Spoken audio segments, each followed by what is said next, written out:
معزز سامعین، السلام علیکم ورحمۃ اللہ وبرکاتہ۔ آج کی اس نشست کے اندر ہم حضرت عمر فاروق رضی اللہ تعالی عنہ کی طرف منسوب شدہ بات کا جائزہ لینے جا رہے ہیں۔ بات یہ ہے کہ سیدنا امام حسن و حسین اور سیدنا عبداللہ بن عمر رضی اللہ تعالی عنہ کھیل رہے تھے، تو امام حسین رضی اللہ تعالی عنہ نے فرمایا، اے ہمارے غلام کے بیٹے۔ ان الفاظ کی وجہ سے سیدنا عبداللہ بن عمر رضی اللہ تعالی عنہ رنجیدہ ہوئے، تو اپنے والد محترم کی بارگاہ میں بطور شکایت عرض کی کہ سیدنا امام حسین رضی اللہ تعالی عنہ نے مجھے غلام کا بیٹا کہا ہے۔ تو سیدنا عمر فاروق رضی اللہ تعالی عنہ نے فرمایا، امام حسین رضی اللہ تعالی عنہ سے یہ بات لکھوا کر لے آؤ تاکہ میں فوت ہو جاؤں تو اس کاغذ کو میرے کفن میں رکھ دینا۔ اس روایت کو کئی خطباء نے بیان کیا ہے، جبکہ اس کا کوئی بھی مستند حوالہ موجود نہیں ہے۔ جھوٹی روایت میں اگرچہ کتنی ہی محبت کا درس کیوں نہ ہو، لیکن ہے تو منگرت، اس لیے علماء کرام و خطباء عظام کا یہ حق بنتا ہے کہ مستند روایت ہی عوام الناس تک پہنچائی جائیں۔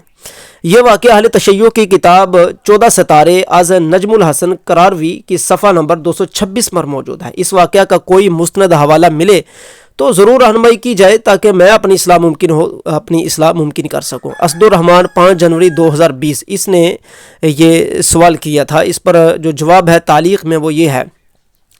تعلیق اول یہ ہے کہ حدیث صحیح سے ثابت ہے کہ جنگ بدر کے موقع پر حضرت سیدنا عبداللہ بن عمر رضی اللہ تعالی عنہما 13 یا 14 سال کے تھے، اور اسی وجہ سے جنگ میں شرکت کی انہیں اجازت نہیں ملی تھی، یعنی کہ بدر کے موقع پر حضرت عبداللہ بن عمر کو جنگ میں شرکت کرنے کی اجازت نہیں ملی تھی۔ اگلے سال جنگ احد میں آپ نے شریک ہونا چاہا، مگر بعض روایات میں ہے کہ اس میں بھی جنگ کرنے کی انہیں اجازت نہیں ملی، مگر اس وقت آپ کی عمر مکمل 14 سال تھی۔ تقریب التہذیب ابن حجر، یعنی کہ جنگ احد کے وقت حضرت عبداللہ بن عمر جن کے متعلق یہ واقعہ آ رہا ہے کہ بھائی وہ حضرت امام حسین کے ساتھ کھیل رہے تھے، تو انہوں نے فرمایا تھا تو ہمارا غلام کا بیٹا ہے، تو ہمارا غلام ہے۔ تو اس وقت کہا یہ جا رہا ہے کہ ایک بندہ جوانی میں تھا، یہ کس دور کی بات ہے، اسی اعتبار سے آپ ناظرین کے سامنے عمر کا تعین رکھا جا رہا ہے کہ جنگ احد کے وقت حضرت عبداللہ بن عمر کی عمر شریف کتنی تھی؟ 14 سال تھی۔ تو 3 میں جنگ احد ہوئی ہے، یعنی کہ 3 ہجری میں جنگ احد ہوئی ہے۔ سیدنا امام حسن رضی اللہ تعالی عنہ 3 میں اور سیدنا امام حسین رضی اللہ تعالی عنہ 4 میں پیدا ہوئے۔ اس وقت یعنی کہ 4 میں عبداللہ بن عمر رضی اللہ تعالی عنہما کی عمر 17 سال ہو چکی تھی۔ ظاہر ہے امام حسین رضی اللہ تعالی عنہ کی جب کھیلنے کی کوئی عمر ہوئی ہوگی تو تب تو سیدنا عبداللہ بن عمر 19-20 سال کے جوان مجاہد ہو چکے تھے۔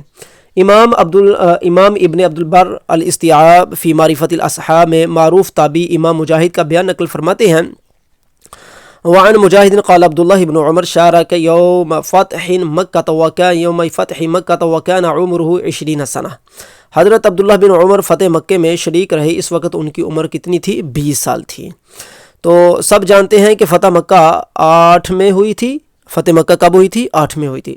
فتح مکہ کے وقت امام مجاہد کے بقول عبداللہ بن عمر رضی اللہ تعالیٰ عنہ کی عمر شریف 20 سال ہو چکی تھی، یعنی کہ 4 میں ان کی عمر 16 سال تھی اور 3 میں ان کی عمر 15 سال تھی۔ مطلب یہ ہے کہ جس وقت حضرت امام حسنین کریمین کی اپنا حضرت حسین بن علی اور حضرت حسن بن علی بڑے ہیں اور حضرت حسین بن علی چھوٹے، تو ان کی جس وقت پیدائش ہوئی ہے اس وقت تو عبداللہ بن عمر جوان تھے، یعنی کہ 15 سالہ ان کی عمر ہو چکی تھی۔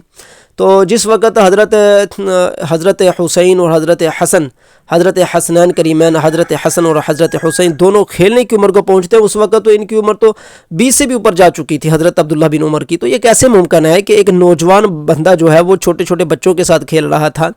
تو اس میں وہ انہوں نے جب سنا تو رنجیدہ ہو گئے، تو اس وقت وہ اپنے والد محترم کے پاس جا کر شکایت کرنے لگے۔ تو اس پر ذرا مزید تبصرہ ارشاد ملاحظہ فرمائیے۔ بہرحال معمولی اختلاف کے باوجود یہ طے ہے کہ امام حسین کی ولادت یعنی 4 میں ہوئی۔ عبداللہ بن عمر رضی اللہ تعالیٰ عنہ کی عمر اس وقت 14 یا 15 سال سے کم نہیں تھی، اور جب حضرت امام حسین کی عمر مبارک 4 سال ہوئی یعنی کہ 8 میں، اس وقت حضرت عبداللہ بن عمر رضی اللہ تعالیٰ عنہ کی عمر امام مجاہد کے بقول 20 سال تھی، اور با اختلاف روایت کم از کم 18 یا 19 سال ضرور تھی۔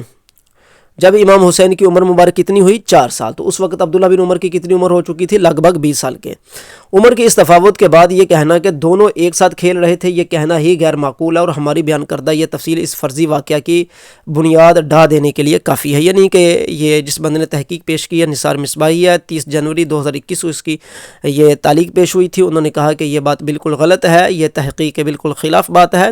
اور دوسری انہوں نے تعلیق دوم اس پر یہ کی ہے کہ صحیح البخاری شریف کی حدیث میں ہے کہ حدثنا عبید اللہ بن سعید حدثنا ابو اسامہ قال حدثنی عبید اللہ قال حدثنی نافع قال حدثنی ابن عمر رضی اللہ تعالی عنہما ان رسول اللہ صلی اللہ علیہ وسلم عارضه یوم احد وهو ابن 14 سنة فلم یجزنی الحدیث. صحیح البخاری کتاب الشہادات باب بلوغ الصبیان و شہادتہم، حدیث نمبر 25-21.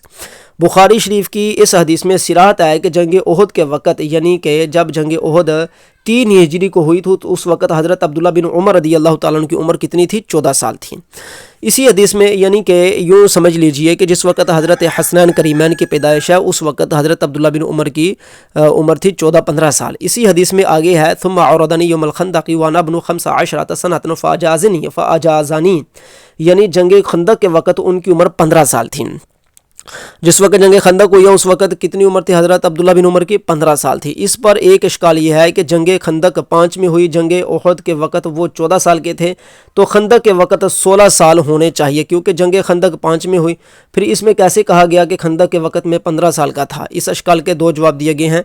جنگ خندق 5 ہجری میں نہیں بلکہ 4 ہجری میں ہوئی جیسا کہ امام غازی موسیٰ بن عقبہ نے کہا ہے، مگر یہ جواب کمزور ہے کیونکہ تحقیق قول وہی ہے جو امام ابن اسحاق نے بیان فرمایا کہ جنگ خندق 5 میں ہوئی ہے.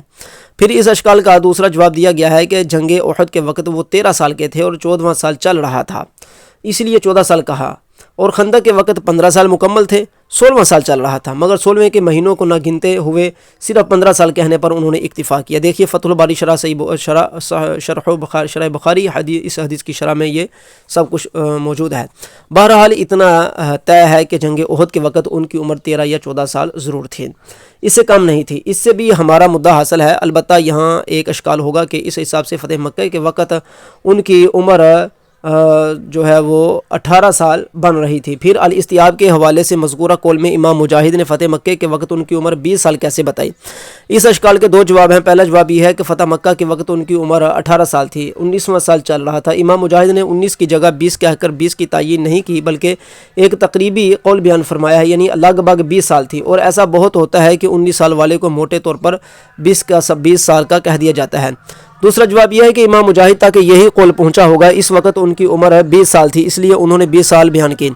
بہرحال ان معمولی اختلافات سے ہمارے مدعا پر کوئی فرق نہیں پڑتا، چاہے آپ فتح مکہ کے وقت ان کی عمر 18 سال مانیں یا 19 سال مانیں.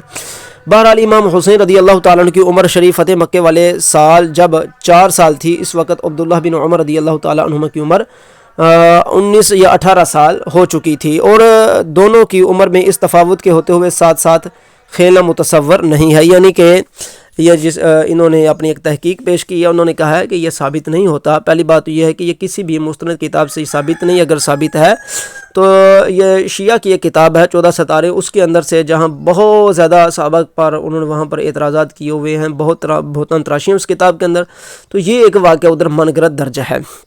حضرت عبداللہ بن عمر رضی اللہ تعالیٰ عنہ کی اس وقت عمر شریف جب کہ حضرت عبداللہ بن عمر حضرت عمر کا دور خلافت تھا، اس وقت ان کی عمر تو بہت آگے گزر چکی تھی کیونکہ فتح مکہ کے موقع پر 20 سال تک حضرت عبداللہ بن عمر کی عمر شریف پہنچ رہی ہے. تو 4 سال کا بچہ ہو تو وہ کھیلنے کے قابل ہوتا ہے، تو 4 سال کے بچے حضرت حسین ہوں گے تو اس وقت تو 20 سال حضرت عبداللہ بن عمر کی عمر شریف تھی. تو یہ بات جو ہے یہ تاریخی نوعیت اور روایات جو ہمارے سامنے آتی ہیں ان کے بالکل خلاف ہے کہ حضرت امام حسین رضی اللہ تعالیٰ نے ایسے الفاظ کہے. اور ویسے بھی یاد رکھیے گا کہ انبیاء علیہم السلام کا دنیا میں ظہور ہونے کا مطلب یہ نہیں ہوتا کہ لوگوں کو اپنا غلام بنا لینا. مقصد یہ ہوتا ہے کہ اللہ تعالیٰ کے احکام پہنچانا اور لوگوں کو جینے کا طریقہ، جینے کا ڈھنگ سکھانا، لوگوں کو عدل و انصاف کا طریقہ سکھانا، معاشرہ بنانا، معاشرت بنانا.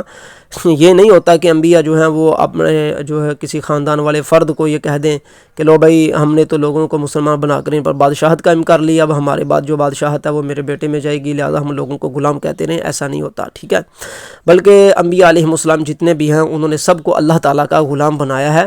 انہوں نے کبھی بھی اپنے بارے میں بلکہ بعض روایات میں تو یہاں تک آتا ہے کہ حضور صلی اللہ علیہ وسلم کے بارے میں ایسے الفاظ کا استعمال کر دیا جاتا کہ جو بہت ہی تعظیم والے الفاظ ہوتے تھے، انتہائی درجے، تو حضور صلی اللہ علیہ وسلم بعض اوقات اسے منع بھی فرما دیا کرتے تھے۔ یہ تعلیم امت کے لیے تھا۔